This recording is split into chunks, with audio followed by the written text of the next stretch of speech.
Hey guys, this is माहिर।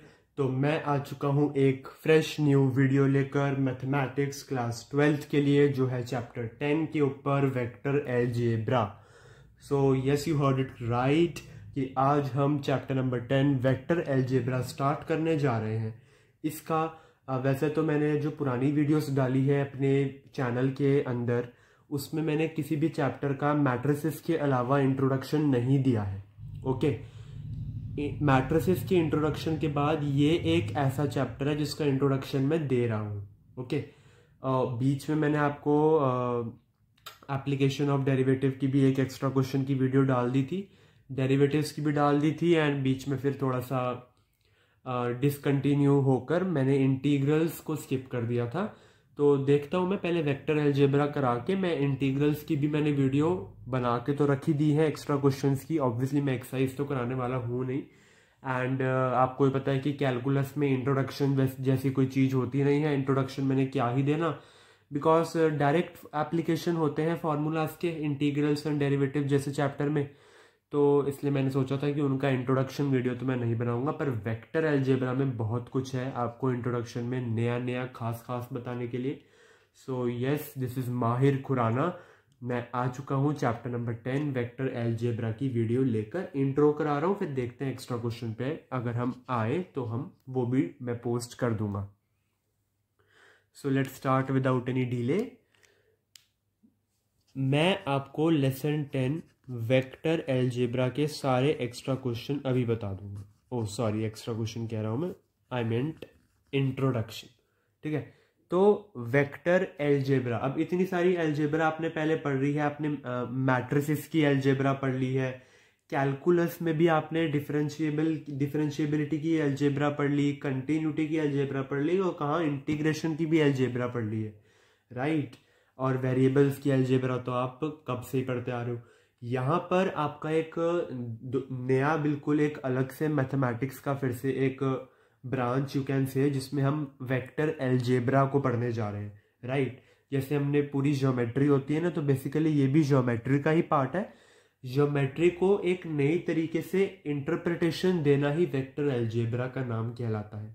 ठीक है, ज्योमेट्री आपने 11th क्लास में पढ़ रखी होगी, इंट्रोडक्शन टू 3 डायमेंशनल ज्योमेट्री। उसमें आपने वो सारी बातें करी थी कि पैरेलल लाइंस के बीच का डिस्टेंस वगैरह कैसे निकाले, परपेंडिकुलर लाइंस के बीच का डिस्टेंस कैसे निकाले, वो फॉर्मूले थे, राइट। यहाँ पर भी आपका अगर आप देखो चैप्टर नंबर 11 तो 3 डायमेंशनल ज्योमेट्री ही है। 3 डायमेंशनल ज्योमेट्री की न्यू इंटरप्रिटेशन वेक्टर अलजेब्रा के टर्म्स में करी गई है, और वेक्टर अलजेब्रा पढ़ना उसके लिए बहुत ही ज़्यादा ज़रूरी हो जाता है। और अगर मैं स्टार्ट करूँ इसका इंट्रोडक्शन, मैं आपको बताऊं कि वेक्टर क्या होता है। अलजेब्रा तो आपको पता है क्या होता है, वही एडिशन, सब्ट्रैक्शन, मल्टीप्लिकेशन, डिवीजन, ये सारा आपका अलजेब्रा होता है। वेक्टर्स की ही एडिशन, सब्ट्रैक्शन, मल्टीप्लिकेशन, डिवीजन, अलग अलग इंटरप्रिटेशन, ज्योमेट्रिकल इंटरप्रिटेशन के साथ हम इस चैप्टर को पढ़ने वाले हैं, राइट। आई होप यहाँ तक कोई भी डाउट नहीं होगा। ठीक है, अब अगर मैं बात करूं कि वेक्टर होता क्या है, तो वेक्टर पता होने से पहले आपको पता होना चाहिए कि स्केलर क्या होता है। तो स्केलर क्या होता है? स्केलर एक ऐसी क्वांटिटी होती है, स्केलर एक ऐसी क्वांटिटी होती है जिसका सिर्फ मैग्नीट्यूड हमें पता होता है, जिसका सिर्फ मैग्नीट्यूड होता है।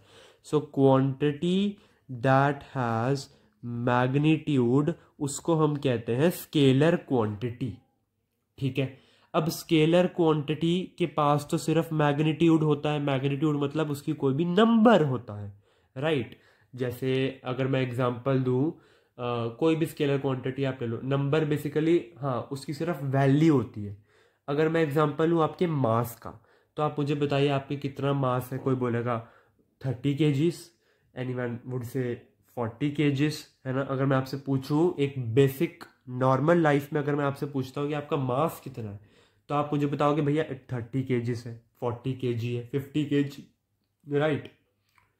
क्या आप मुझे ये बता रहे हो कि आपका मास नॉर्थ डायरेक्शन की तरफ 20 kg है, साउथ डायरेक्शन की तरफ 30 kg है, ईस्ट वेस्ट में अलग है? No, not at all, this is all nonsensical. Nonsensical बात हो जाएगी ना, बात हो जाएगी ये सारी, राइट। अगर आपने डायरेक्शंस की टर्म्स में मुझे अपना मास बताया या डायरेक्शन की टर्म्स में आप मुझे स्पीड बताओगे, स्पीड आप मुझे डायरेक्शन की टर्म्स में नहीं बता सकते। जो फिजिक्स वाले बच्चे होंगे वो आराम से समझ रहे होंगे। अच्छा पहले भी बता दूं, ये चैप्टर फिजिक्स वाले बच्चों ने तो पहले ही पढ़ रखा है 11th क्लास में, पूरा डिट्टो वही चैप्टर है, कुछ एक्स्ट्रा नहीं है। एक रिवीजन आपकी हो जाएगी अगर आप ये देख रहे हो तो, और कुछ नया ही जानने को मिलेगा अगर इस वीडियो में आप आगे बने रहे तो। ठीक है, तो स्केलर मैं कह रहा था कि एक ऐसी क्वांटिटी जिसका सिर्फ मैग्नीट्यूड होता है, जैसे कि एग्जाम्पल इसका क्या मैंने आपको दिया अभी, मास, स्पीड हो गया इसका एग्जाम्पल, डिस्टेंस हो गया। अब mass in the terms of scalar हम क्या बोलेंगे कि 3 kg मास है, 4 kg मास है किसी ऑब्जेक्ट का, या 100 kg मास है किसी ऑब्जेक्ट का। डायरेक्शन का भी देख रहे हो, कोई लेना देना आया नहीं है। स्पीड अगर मैं बात करूं तो किसी व्हीकल की स्पीड 30 मीटर पर सेकंड है, या किसी मैन की स्पीड 40 मीटर पर सेकंड है, राइट। और भी हाइपोथेटिकल एग्जांपल हम ले सकते हैं, हमें कॉन्सेप्ट समझना है, राइट। लाइक किसी एरोप्लेन की स्पीड मैंने बोली 100 मीटर पर सेकंड है, राइट। डिस्टेंस की बात करूँ तो 300 मीटर्स आपके और मेरे घर के रास्ता है, ठीक है, राइट। और 500 मीटर्स मेरे घर से लेकर एक दूर तक कोई है, लाइक मेरे फ्रेंड का घर है मान लो 500 मीटर दूर। तो और जैसे मैंने बोल दिया कि कोई 10 मीटर दूर कोई ग्रॉसरी की शॉप है या स्टेशनरी की शॉप है। तो ये सारे क्या है, स्केलर क्वांटिटी है जिसका सिर्फ मैग्नीट्यूड ही हमें पता होना जरूरी है, राइट। तो ये मैंने बात करी स्केलर के बारे में। अब मैं बात करता हूं वेक्टर क्या होता है। स्केलर तो समझ आया ना, कुछ भी नहीं है, राइट। और हाँ एक और चीज मैं बता दूं, अगर मैं बात करूं यहाँ पे स्केलर अलजेब्रा की, स्केलर अलजेब्रा की, ये ई पता नहीं एक्स्ट्रा क्यों आता है। स्केलर अलजेब्रा की अगर मैं बात करूं तो आप मास को ऐड कर लो, 3 kg प्लस 4 kg हो जाएगा 7 kg, है ना। 30 metre per second plus 40 metre per second हो जाएगा 70 metre per second. 80 kilometre per hour plus 30 metre per second हो जाएगा कितना, राइट। तो ये सारी आपकी क्या है, स्केलर अलजेब्रा है। स्केलर अलजेब्रा तो देखो कितनी इजी है, ये तो सारा बचपन से पढ़ते आ रहे हैं। अब बात आती है कि वेक्टर क्वांटिटी क्या होती है। स्केलर मैंने आपको बता दिया, वेक्टर एक ऐसी क्वांटिटी होती है that has both magnitude and direction, जिसके पास मैग्नीट्यूड भी हो और डायरेक्शन भी हो। स्केलर मैंने ऊपर क्या लिखा था, जिसके पास मैग्नीट्यूड होता है वो स्केलर क्वांटिटी होती है, जिसके पास मैग्नीट्यूड तो है पर साथ साथ डायरेक्शन भी आ गया तो वो वेक्टर क्वांटिटी कहलाई जाती है। मैग्नीट्यूड भी है डायरेक्शन भी है, वेक्टर क्वांटिटी हो गई। सिंपल है, कुछ नहीं है खास।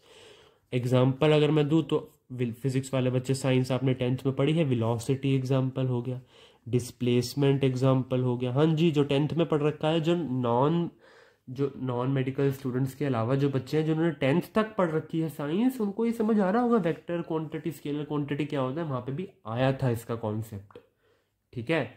तो वेलोसिटी हो गया, डिस्प्लेसमेंट हो गया, और मैं अगर बात करूँ तो वेट हो गया, राइट। अब इसका एग्जाम्पल क्या आ सकता है, मैंने कहा था कि स्पीड जो है स्केलर क्वांटिटी है, like 30 metre per second. Velocity आप ले लो 30 metre per second. 30 metre per second क्या है, इसका मैग्नीट्यूड है। मैग्नीट्यूड के साथ साथ डायरेक्शन भी आ जाए तो वो वेक्टर क्वांटिटी कहलाई जाती है। 30 मीटर पर सेकेंड मैं बोल दूंगा टुवर्ड्स ईस्ट, ईस्ट में 30 मीटर पर सेकेंड है। ये मेरी हो गई वेक्टर क्वांटिटी की इंटरप्रिटेशन, या फिर अगर मैं बोलूँ तो वो डिनोशन 30 metre per second towards east.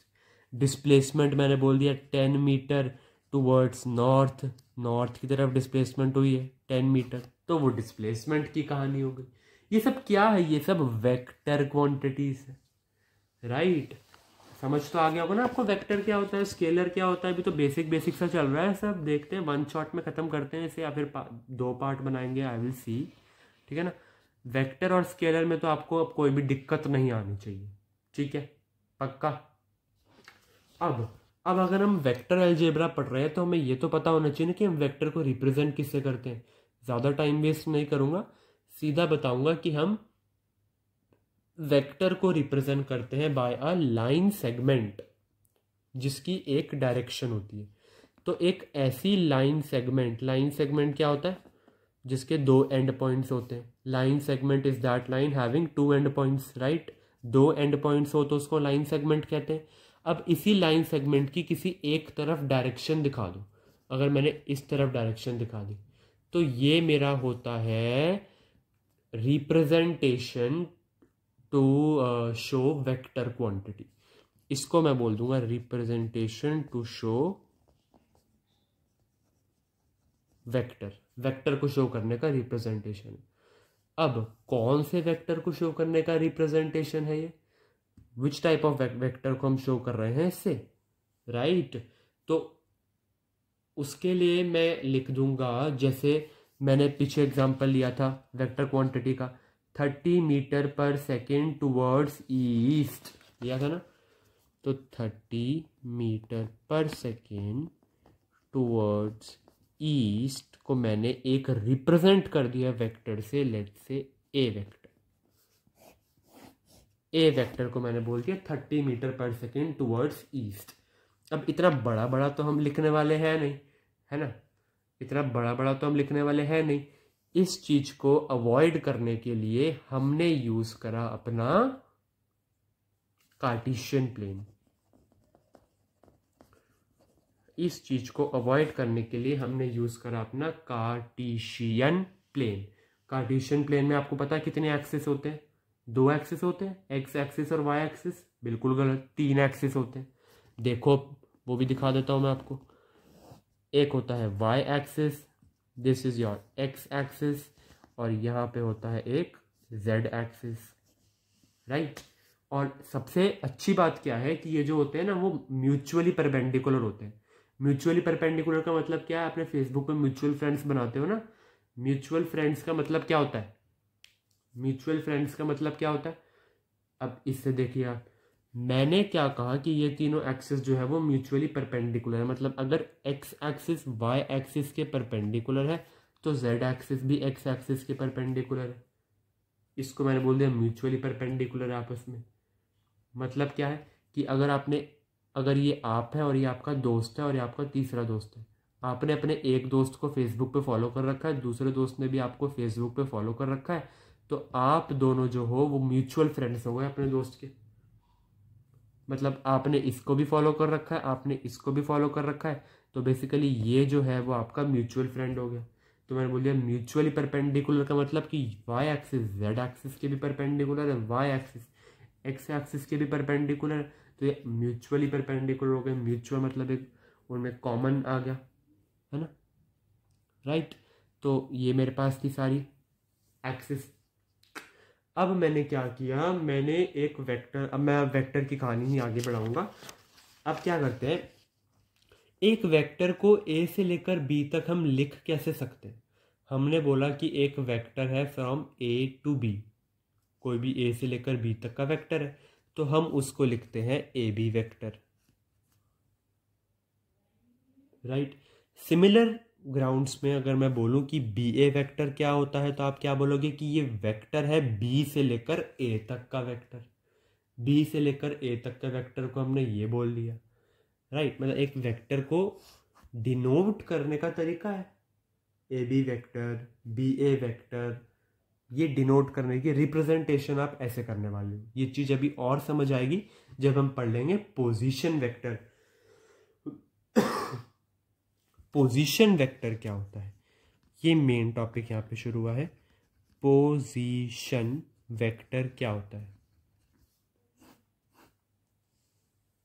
So position vector of a point, कोई भी पॉइंट आप ले लो अपने एक्सिस पर, 3 डायमेंशनल प्लेन पर, स्पेस पर, उसको हम वेक्टर फॉर्म में अगर लिख दे तो हम उसे बोल देते हैं पोजीशन वेक्टर उसका। कुछ समझ नहीं आया, अभी सब समझ में आ जाएगा। सो मैं क्या करता हूँ, कोई भी ना एक पॉइंट ले लेता हूँ। अभी पीछे मैंने एक्सिस बनाई थी ना, एक वाई एक्सिस थी, एक जेड एक्सिस थी, एक एक्स एक्सिस थी, राइट। एक वाई एक्सिस थी, एक एक्स एक्सिस थी, एक जेड एक्सिस थी। ये म्यूचुअली परपेंडिकुलर थे आपस में सारे, मैंने आपको भी पीछे बताया था ना। अब मैं क्या करता हूँ, मैं एक इस पूरी, इसको हम कहते हैं 3 डायमेंशनल स्पेस।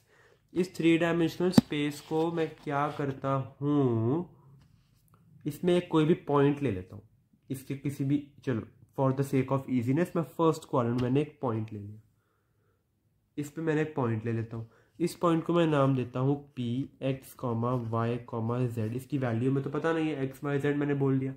अब पोजीशन वेक्टर जो क्या होता है, वो वेक्टर फॉर्म होता है from the origin to this point P.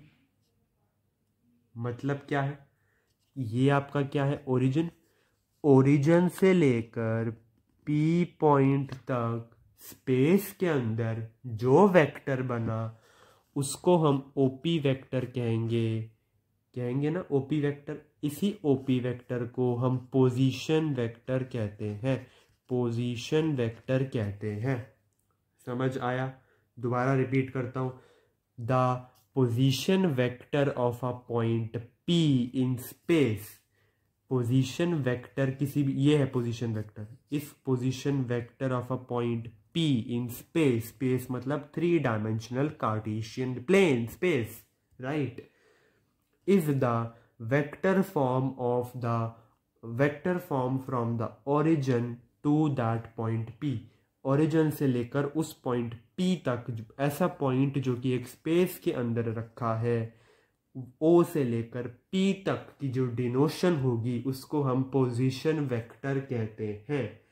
And position vector को हम इन जनरली जो है, जनरली मैं बता रहा हूँ, हर बार ओपी वेक्टर नहीं लिखेंगे हम, जनरली पोजीशन वेक्टर को हम आर वेक्टर से डिनोट करते हैं। जनरली हम पोजीशन वेक्टर को आर वेक्टर से डिनोट करते हैं।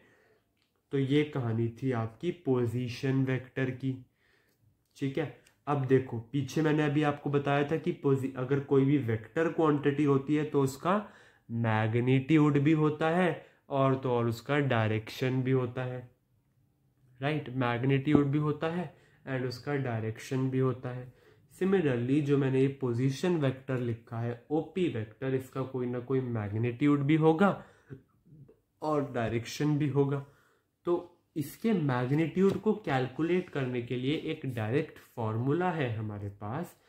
पहले तो आप ये देखिए कि हम इसके मैग्नीट्यूड को लिखते कैसे हैं। ओपी वेक्टर, अच्छा, ओपी वेक्टर का अगर हमें मैग्नीट्यूड चाहिए तो हम उसको विद इन मॉड्यूलस डिनोट करते हैं। एंड ओपी वेक्टर का मैग्नीट्यूड जो है वो होता है square root of X square plus Y square plus Z square. इसका मतलब क्या है कि जो भी उसका x कंपोनेंट है, y कंपोनेंट है, z कंपोनेंट है, इन तीनों कंपोनेंट्स के स्क्वायर का सम का जब हम स्क्वायर रूट ले ले तो हमें उसका मैग्नीट्यूड मिल जाता है। मिल गया मैग्नीट्यूड, आराम से मिल जाएगा मैग्नीट्यूड। इसका एग्जांपल दूं आपको, अच्छा खासा बुक में भी है एग्जांपल, इसका भी दे देता हूं मैं। अब इस ये कोई ना कोई जो वेक्टर है वो कोई ना कोई एंगल बना रहा होगा positive direction of X Y Z axis के साथ।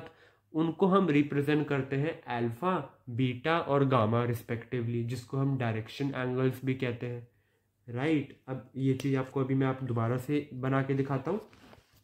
देखिए ध्यान से देखिएगा कि मैं बता क्या रहा हूँ आपको।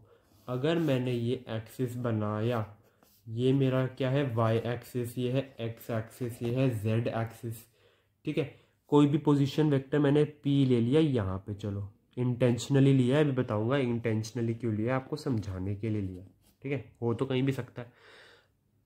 अब मैंने क्या कहा कि ये पॉइंट पी एक्स एक्सिस पर परपेंडिकुलर फेंकता है और वाई एक्सिस पर भी परपेंडिकुलर फेंकता है, राइट। पहले तो मुझे बताओ कि इसको डिनोट कैसे करते हैं। इसको हम डिनोट करते हैं एज आर वेक्टर। अब मैंने अभी आपको पीछे क्या बताया कि अगर इस ओपी वेक्टर जो है, ओपी वेक्टर इन जनरल जो आर वेक्टर है, कितना एंगल बना रहा है with positive direction of axis के साथ, उसको हम अल्फा बीटा गामा से डिनोट कर देते हैं। किस किस से डिनोट करते हैं? अल्फा बीटा गामा से। एक्स एक्सिस वाली टर्म को आप अल्फा से डिनोट कर सकते हो, ये मैंने बोल दिया ये अल्फा है। ये वेक्टर जो एक्स एक्सिस के साथ एंगल बना रहा है, अल्फा बना रहा है। यही वेक्टर वाई एक्सिस के साथ जो एंगल बना रहा है उसको मैं बीटा बोल देता हूँ। और तो और यही वेक्टर जो जेड एक्सिस के साथ एंगल बना रहा है उसको मैं गामा बोलता हूँ। जेड एक्सिस का एंगल हम शो कैसे करेंगे, तभी मैंने इंटेंशनली लिया है इसको ज्वाइन करके। इसको मैंने कर दिया ज्वाइन, हो गया ना ज्वाइन। अब ये देखो, ये वाला वेक्टर के साथ ये जेड एक्सिस वाला वेक्टर जो आ रहा है, कितना आ रहा है देख पा रहे हैं आप? ये वाला जो एंगल है, राइट, इस एंगल को मैंने बोल दिया कि ये जो वेक्टर के साथ, पोजीशन वेक्टर के साथ जो ये जेड एक्सिस वाला एंगल बना रहा है, वो मैंने बोल दिया आपका गामा है। ये मैंने डिनोट कर दिया इनके एंगल्स, और इनको हम डायरेक्शन एंगल्स भी कहते हैं। तो बेसिकली अगर मैं आपको डेफिनेशन दूं तो डेफिनेशन क्या बनेगी कि angles made by a vector, angles जो कि एक वेक्टर बनाता है with positive direction of X Y Z axis. अभी हम ओपी वेक्टर की बात कर रहे हैं ना, उसका मैंने मैग्नीट्यूड निकालना आपको सिखा दिया। इसी ओपी वेक्टर का मैं आपको डायरेक्शन निकालनी सिखा रहा हूँ। डायरेक्शन के लिए हम इन जनरल कोई ना कोई तो एंगल को नाम देंगे ना, मैंने अल्फा बीटा गामा नाम दे दिया। अब angle made by a vector with positive direction of X Y Z axis are represented by alpha beta gamma respectively, ठीक है। एंड ये जो मैंने अभी आपको बताया अल्फा बीटा गामा, इन तीनों को हम कहते हैं डायरेक्शन एंगल्स। अच्छा भाई, by the way direction angles क्यों कह रहे हैं? ऑब्वियस ही बात है, वेक्टर के बारे में पढ़ रहे हैं, पोजीशन वेक्टर अभी अभी सीखा है क्या होता है। क्या होता है पोजीशन वेक्टर? रिपीट करिए जरा, पोजीशन वेक्टर क्या होता है? Position vector of a point P x y z in space of a in space is the vector form from the origin to that point P, origin से लेकर P point तक जो होता है position vector, उसी को हम कहते हैं, बेसिकली मैंने आपको क्या बोला था कि O से लेकर P तक जो वेक्टर होता है उस वेक्टर फॉर्म को हम पोजीशन वेक्टर कहते हैं। कोई भी आप पॉइंट ले लो जो ओरिजिन से शुरू हो रहा है, दैट इज पोजीशन वेक्टर। उस पोजीशन वेक्टर की मैग्नीट्यूड कैसे निकालते हैं ये मैंने आपको बता दिया। मैग्नीट्यूड कैसे निकालते हैं ये मैंने आपको बता दिया। इस पोजीशन वेक्टर की डायरेक्शन निकालने के लिए हमने डायरेक्शन एंगल्स को इंट्रोड्यूस करवाया, अल्फा बीटा गामा, एंड हमने डायरेक्शंस निकालना सीख ली, ठीक है। तो angles made by a vector with positive direction of X Y Z axis are respectively by alpha beta gamma are represented by alpha beta gamma respectively, और इनको हम कहते हैं क्या है? डायरेक्शन एंगल्स कहते हैं। मेन बात यहाँ पे ये है कि जो अल्फा बीटा गामा की वैल्यू होती है वो लेस देन होती है पाई से और ग्रेटर देन होती है 0 से। अल्फा बीटा गामा की वैल्यूज लेस देन होती है पाई से, ग्रेटर देन होती है 0 से, ठीक है। अब और एक बात करते हैं। अब देखो, डायरेक्शन हम तभी निकाल पाएंगे जब कोई ट्रिग्नोमेट्रिक रेशियो हम इसमें जोड़ देंगे। कौन सा ट्रिग्नोमेट्रिक रेशियो हम यहाँ पे चूज करने वाले हैं? कॉस। तो कॉस ऐसा ट्रिग्नोमेट्रिक रेशियो है जो हम यहाँ पे चूज करने वाले हैं। अब देखो, जो अभी मैंने ऊपर के डायरेक्शन एंगल्स बताए थे, कौन कौन से डायरेक्शन एंगल्स मैंने आपको बताए थे? अल्फा बताया, बीटा बताया, गामा बताया। अल्फा बीटा गामा के अगर आप कोसाइन ले लो, कॉस ले लो, तो वो डायरेक्शन कोसाइंस बन जाते हैं। मतलब क्या है कि अगर मैंने आपको जितने भी डायरेक्शन एंगल्स बताए उन डायरेक्शन एंगल्स का अगर आप कॉस ले लोगे तो इस पूरी टर्म को हम कह देंगे डायरेक्शन कोसाइंस, ठीक है। डायरेक्शन एंगल्स आप ले लो, अल्फा ले लो, बीटा ले लो, गामा ले लो, cos alpha, cos beta, cos gamma, इन तीनों को हम क्या कह देंगे? Direction cosines. डायरेक्शन कोसाइंस कह देंगे। ठीक है, डायरेक्शन कोसाइन क्यों बताया? क्योंकि एक ऐसा ट्रिग्नोमेट्रिक रेशियो हमने चूज कर लिया है जो कि हमें डायरेक्शन बताने वाला है। किसकी? वेक्टर की। कैसे? अभी वो भी बता रहा हूं आगे। तो अब यही cos alpha, cos beta, cos gamma हमें क्या बताने वाले हैं? डायरेक्शन बताने वाले हैं हमें वेक्टर्स की अपनी।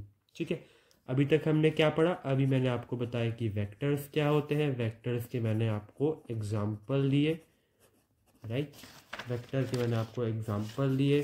देन मैंने आपको बताया कि पोजीशन वेक्टर क्या होता है।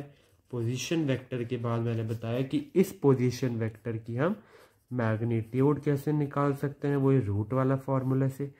और डायरेक्शन कैसे निकाल सकते हैं? Cos alpha, cos beta, cos gamma से। ये चीज मैंने आपको बताई है अभी तक।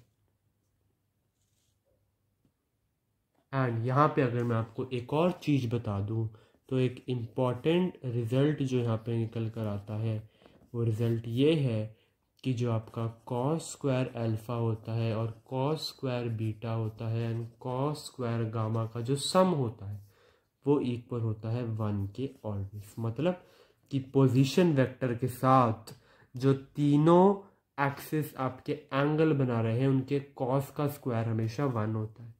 उनके कॉस का स्क्वायर एंड सबका सम हमेशा 1 के इक्वल होता है। बेसिकली हम कॉस अल्फा को इन जनरल अगेन डिनोट करते हैं एल स्क्वायर से, इसको एम स्क्वायर से, इसको एन स्क्वायर से, तो ये 1 निकल कर आता है। ये चीज़ आपको याद रखनी है, काम आएगी आगे। ठीक है, ये चीज़ आपको याद रखनी है, आपके आगे काम आने वाली है। ठीक है, फाइन है। अब अगर मैं बात करूं आपके उस डिनोशन के बारे में, अब आपको वो सब चीज़ समझ में आएगी कि अगर मेरा कोई भी, मैं मान लेता हूं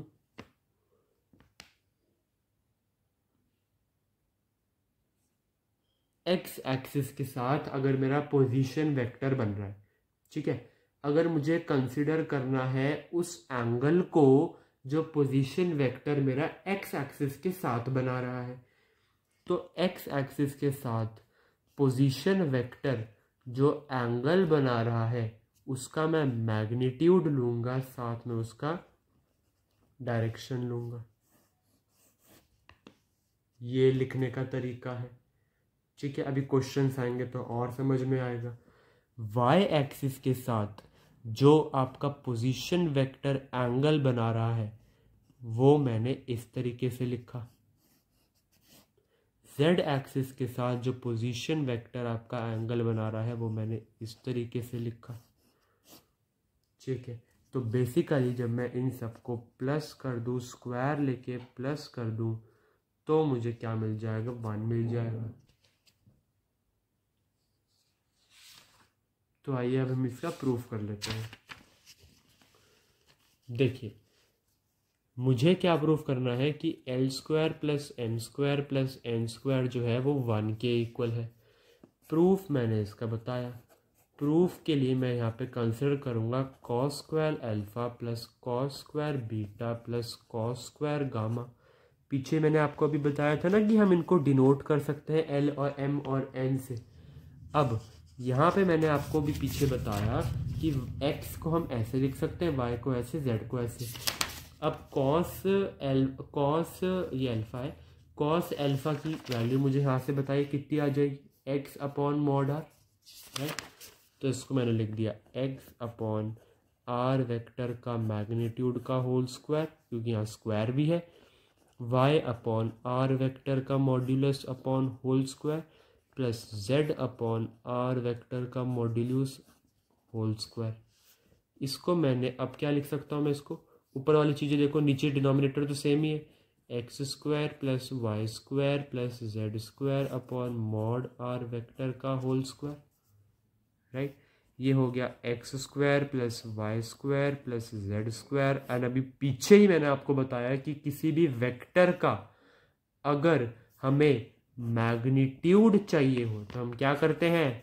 x square plus Y square plus Z square. पीछे मैंने आपको बताया अभी इन जनरल हम पोजीशन वेक्टर को आर वेक्टर लिखते हैं, ओपी वेक्टर को आर वेक्टर लिख रहे थे, उसका मैग्नीट्यूड निकालने का डायरेक्ट फार्मूला दिया था, तो उसके मैग्नीट्यूड की जगह मैं ये लिख दूँ, होल स्क्वायर आ गया, कट के 1 आ गया, यही आपकी RHS थी, यही प्रूव करना था कि ये 1 के इक्वल है।